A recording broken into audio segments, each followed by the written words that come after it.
Okay, we're back. Let's talk about what you need to know about emergency funds. In the very first video, we talked about 3 key elements that are critical to an emergency fund. It needs to be safe, it needs to be liquid, and it needs to be accessible. I'm going to expand on those just like I promised I would in that first video. Safety, what do we mean by that? We mean that that money has to be there no matter what. It can't be under your mattress because what if a burglar comes in, all right? That's kind of an extreme example, but it also can't be in places like the stock market where it could be very volatile. Now the stock market has safe places, but nowhere safe enough for emergency money. I'm going to say that again. The stock market is volatile, but it has safe places, but nowhere safe enough for emergency money. I want to ingrain that deep into your psyche. It has to be safe. Your emergency money has to be safe. We'll talk about where you can get this safety in just a minute. The emergency money has to be liquid. What do we mean by that? We mean that if you need this money right now, you can get access to it. You could maybe get online, or you can maybe drive down to your local bank, wherever you hold this emergency money, hopefully not under your mattress. It's liquid and you can get it right now without having to pay penalties, without having to pay any fees. You can just go get it.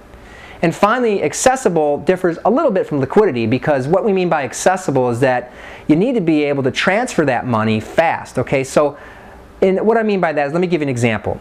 Very often emergency money is held in a bank. That's a pretty safe place. We'll talk about that in just a minute. If the bank's closed and the bank doesn't offer any online services, well, your money may be liquid. You can go get it because they'll give it to you. But it's not very accessible because the business is closed, the bank is closed, okay? So accessibility is very important. If you need this emergency money at 9 o'clock at night, you need to be able to get it like that. Does that make sense? Safety, liquidity, and accessibility. You need to understand these with regard to your emergency fund. Now, do you have an emergency fund? Some of you watching this video, you may already have one, okay? Maybe some of you don't. No matter. It doesn't make a difference. Set a goal. Now, I'm going to compound on that. Set a goal and make it automatic. Set a savings goal, make it automatic. What do I mean by that? Well, here's what I mean. Let's write the word goal very big here. When I say set a goal, how much do you want to have in this emergency account that'll make you sleep well at night? If you have nothing, here's what I want you to shoot for in the beginning. Are you ready? If you have no emergency account right now, I want you to shoot for $1,000. Okay? So if you have no account right now, your goal is $1,000. Oh my gosh, how am I going to do that? Here's how. You're going to make it automatic.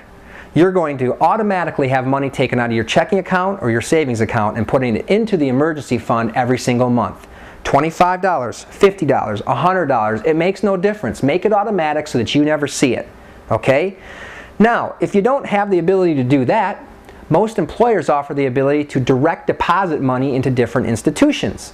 If you make this $3,000 a month, maybe you could have, $2,900 of it sent to your checking account to pay your daily expenses, and $100 of it directed to your emergency fund account. Make it automatic. You'll never see it, okay? You don't have to have a big salary to have an emergency account. Remember, everybody should have one, especially those living paycheck to paycheck. If you're making $3,000 a month or $1,000 a month, it's no different. The salary is irrelevant. It is putting the money into the fund that's important. Is this making sense? So make it automatic.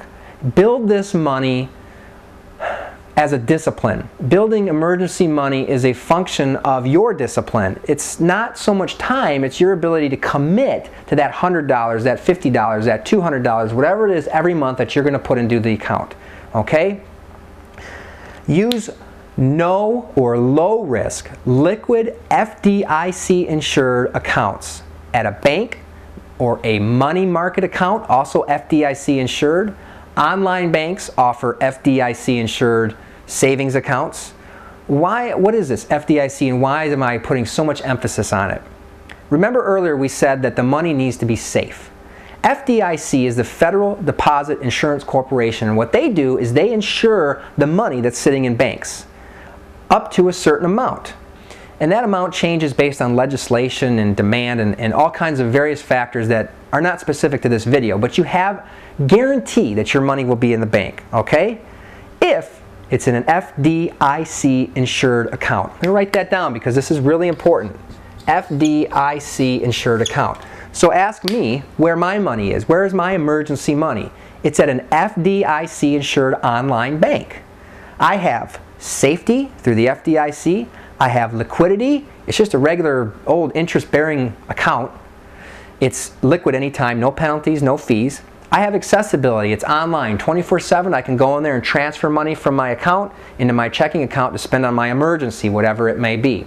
Okay? So you need to be in a no, low-risk, liquid FDIC insured account. You can find these at banks. You can find them at online banks. You can find them in money market accounts. Different. Now pay attention here. Money market accounts different from money market funds. A money market fund is a mutual fund that's governed by all kinds of laws to keep it safe. But you know what it doesn't have? A money market fund does not have FDIC insurance. MMF, money market fund, FDIC, no. So I wouldn't recommend using a money market fund. Now some people like to use them because there's some other advantages with regard to checking and debit cards. But remember, this is emergency money. We're not touching it unless there's an emergency. So I don't recommend the money market funds. I recommend a bank, an online bank, or a money market account, all of which should be FDIC insured. And if you shop around, you might be able to find one that even gives you a little bit of interest. Okay?